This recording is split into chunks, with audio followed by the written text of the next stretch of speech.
Collector SP ने कथा स्थल का निरीक्षण किया।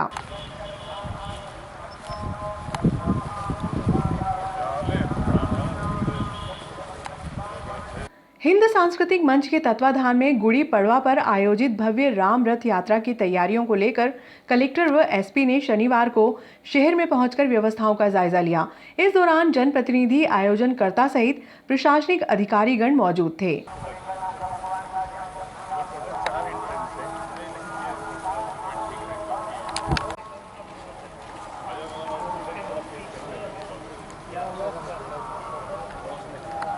जो लोग आएंगे हो सकता है कि ऐसे कार्यक्रम जनरली वल्नरेबल के नेतृत्व के उनसे जुड़े हुए लोग हैं, तो ये जो दीवार है, इस दीवार के जस्ट हिंद सांस्कृतिक मंच के तत्वाधान में गुड़ी पड़वा पर भव्य राम रथ यात्रा की तैयारियों को लेकर कलेक्टर आशीष सिंह, एसपी सत्येंद्र कुमार ने जिला मुख्यालय से आकर व्यवस्थाओं का जायजा लिया। स्टेट हाईवे से होकर कलेक्टर एसपी सबसे पहले दशहरा मैदान पहुंचे। इसके बाद कथा स्थल ग्रेसिम खेल परिसर पहुंचे। कलेक्टर ने ग्रेसिम के अधिकारियों को दोनों प्रवेश द्वार की चौड़ाई बढ़ाने के निर्देश दिए। उन्होंने कहा कि दोनों गेट की चौड़ाई लगभग 35 फीट बढ़ा दी जाए ताकि श्रद्धालुओं को आने जाने में असुविधा न हो।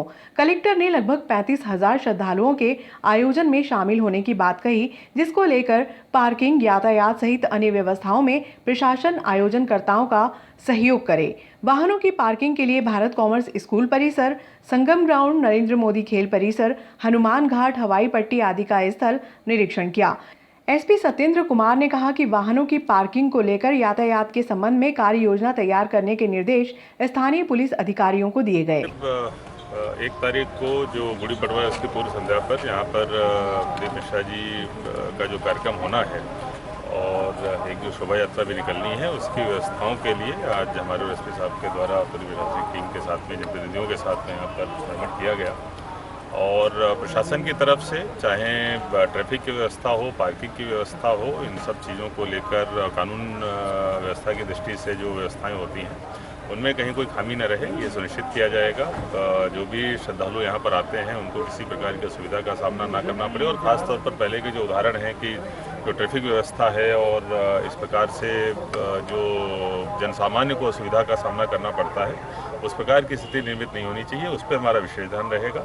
जो दूसरे लोग हैं उनका भी यथावत सारी गतिविधियां चलती रहें और यहाँ पर जो आने वाले श्रद्धालु हैं उनको बहुत ही सुविधा से यहाँ तक आ जाएं और सुविधा से निकलकर कथा सुन के वापस चले जाएं। प्रशासन का अपना कोई आंकड़ा है क्या अभी तक, कितने लोग यहाँ जुटेंगे? देखिए, जो हमारा प्रारंभिक आंकड़ा है, हमें लगता है कि लगभग 30-35 हज़ार के आसपास यहाँ पर लोग जो हैं आएंगे। उसके हिसाब से हम लोग व्यवस्था बना रहे हैं, लेकिन अगर उससे ज़्यादा भी संख्या बढ़ती है, अगर इससे दोगुनी भी होती है, तब भी व्यवस्थाओं में कोई कमी नहीं पड़नी चाहिए। इस प्रकार से हमारी तरफ से कोई विशेष व्यवस्था है सर, कोई चिकित्सीय व्यवस्था है, कोई अन्य, जैसे कोई इतनी बड़ी भीड़? जी, निश्चित रूप से जहाँ पर पार्किंग स्थल है वहाँ पर पीने की भी पानी की व्यवस्था रहेगी, लाइट एंड साउंड की लाइट और प्लस पीए सिस्टम की व्यवस्था भी रहेगी। हम लोग मेडिकल टीमें भी लगाएंगे और ख़ास तौर पर जिस स्थल पर यहाँ पर होने वाली है कथा, यहाँ पर आने और जाने के लिए पर्याप्त रूप से स्थान रहे, एंट्री एग्जिट के अच्छे बड़े बड़े पॉइंट रहे, ये भी हमारे तरफ से। सर, सामाजिक संस्थाओं का भी कोई मदद हम लोग लेंगे या पूरी टीम हमारी प्रशासनिक रहेगी? देखिए, निश्चित रूप से एक सामाजिक कार्यक्रम है और जिस टीम के द्वारा, समिति के द्वारा कराया जा रहा है, उनके द्वारा सारी व्यवस्थाएं करी जाएंगी। प्रशासन उसमें अपना पूरा सहयोग देगा। जहाँ जहाँ पर भी आम श्रद्धालुओं की सुविधा की दृष्टि से, जनसामान्य की सुविधा की दृष्टि से जो भी व्यवस्थाएं होंगी वो प्रशासन द्वारा लगाई जाएगी। सर, संवेदनशील क्षेत्रों, संवेदनशील क्षेत्र या संवेदनशील विषय नहीं है। बस जैसा मैंने कहा कि जो श्रद्धालु यहाँ पर आ रहे हैं उनकी सुविधाओं का ख्याल रखना और जो यहाँ पर कथा में नहीं भी आ रहे हैं, प्रवचन में नहीं भी आ रहे हैं, उनकी सुविधाओं का ख्याल रखना, ये दो हमारे लिए महत्वपूर्ण। सर, सीहोर में व्यवस्था गड़बड़ा गई थी, इसको लेकर कुछ यहाँ की विशेष तैयारी? जो निश्चित रूप से, इसलिए हमारी पार्किंग की व्यवस्थाएं सुदृढ़ रहेंगी। खासतौर पर जो अलग अलग दिशाओं से लोग आ रहे हैं वहाँ पर ही उनको दूर से ही हम लोग पार्किंग में गाड़ियाँ यथावत रूप से खड़ी करें। यहाँ तक भले ही उन लोगों को पैदल आना पड़े, उनके वाहन जो है वो समुचित रूप से पार्किंग स्थल तक आ जाए और उनके वाहनों की वजह से दूसरे वाहनों को सुविधा न हो, ये हमारे द्वारा सुनिश्चित है। सर, कोई बड़ी नेता की भी भागीदारी यहाँ हो सकती है? अभी इस बारे में कोई क्लैरिटी नहीं है, कहीं कुछ होगा तो आपको अवगत। Thank you.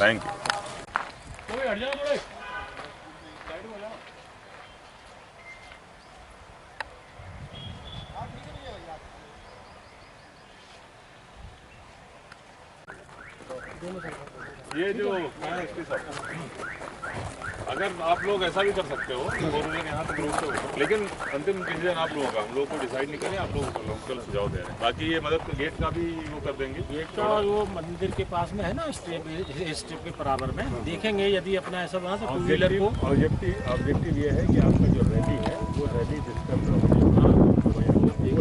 और दूसरा आम ट्रैफिक जो है वो डिस्टर्ब, वो भी बहुत इंपॉर्टेंट है। मतलब ये जो श्रद्धालु आ रहे हैं वो हैं ठीक है, लेकिन उसकी वजह से आम नेगेटिव है, वो भी नेगेटिव है। ये बता रहे 25-30 हज़ार। वो तो अगर इसको लेंगे ना CSP साहब, तो फिर आपको वो गवर्नमेंट कॉलोनी के सामने वाले वो भी देख वो भी ले रहे हैं। ये भी अधिकतम कैपेसिटी 300 संगम यही चौराहे के जो अंदर है ना सर, हनुमान डैम का, ये वाला ये बहुत जगह अभी अपन चलते हैं, बहुत जगह 2 व्हीलर्स वहाँ तक ले जाओगे तो दिक्कत भी नहीं आएगी, 2 व्हीलर से अपना काम हो जाएगा। आप लोग डिसाइड करो। सर जस्ट पास में ही है, वो भी देखने को पाएंगे, वहाँ पे बहुत स्पेस है। तो देखो आराम से, बेसिक जो वो है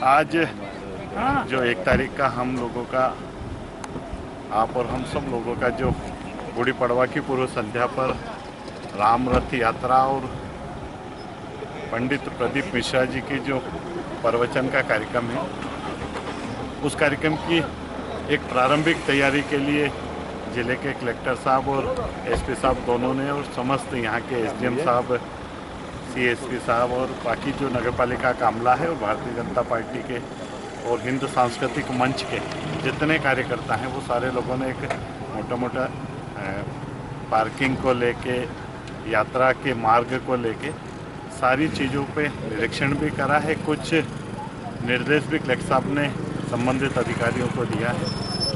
कार्यक्रम चूँकि काफ़ी भव्य है, उसको देखते हुए मैं मीडिया के माध्यम से आम जनता से इतना निवेदन करूंगा कि इन सारी चीज़ों को देख के कहीं ये मन में नहीं सोचे कि क्या होगा। हम पर्याप्त व्यवस्थाएं करेंगे। हिंद सांस्कृतिक मंच के सारे कार्यकर्ता और सामाजिक संगठन, व्यापारिक संगठन, आम जन इस कार्यक्रम को लेके जुड़ा हुआ है और छोटी छोटी चीज़ों पे हम ट्रैफिक की व्यवस्था, पानी की व्यवस्था, अन्य जो सारी चीज़ें हैं, बैठने की व्यवस्था, मार्ग है, सारी व्यवस्थाएं हम लोग बारीकी से कर रहे हैं और मुझे लगता है कि कार्यक्रम प्रभु श्री राम की कृपा से निर्विघ्न संपन्न होगा। श्री भूतेश्वर भक्त मंडल के तत्वाधान में रेलवे कॉलोनी में आयोजित श्रीमद् भागवत कथा में शनिवार को कृष्ण जन्मोत्सव का आयोजन किया गया। राजा बलि बोल पड़ा, प्रभु सब तो ले लिया, एक काम करो मेरे सिर पे अपना तन मन धन सब ऐसे सब कुछ तेरा तुझको अर्पण, तेरा तुझको अर्पण, क्या लागे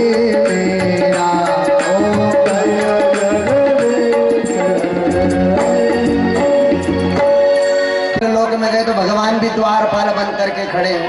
जब राजा बलि चाहे, अगर तुम हमें देना चाहते हो ना तो 3 पग भूमि मुझे दान में दे दो, 3 पग भूमि मुझे चाहिए। क्या मांगा साहब?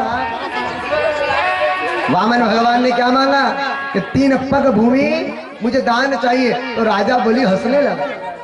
राजा बलि कहने लगा, कह रहे महाराज जितनी आपकी जो लंबाई है ना, आपकी आयु कम है, उतनी बड़ी आपकी बुद्धि है। अरे मैं त्रिलोकी का राजा हूँ, मेरे पास स्वर्ग का अधिपत्य है, इतना सब कुछ मेरे पास, और मांग भी क्या रहे हो? 3 पग भूमि। इस 3 पग भूमि का क्या करोगे? तो कहा कि मुझे ज्यादा नहीं चाहिए, बैठ के भजन कर सकूं इतनी जगह चाहिए। ज्यादा जगह होगी तो मुझे नहीं चाहिए, मुझे तो 3 पग भूमि चाहिए कि जहाँ बैठ के मैं भजन कर सकूं, कोई मुझे उठा ना सके। ये तो जहाँ जाता हूँ ना तो लोग बोलते हैं कि मेरी जगह है और उठा देते हैं, तो मैं बैठ के भजन कर सकूं, 3 पग भूमि दो। अच्छा ऐसी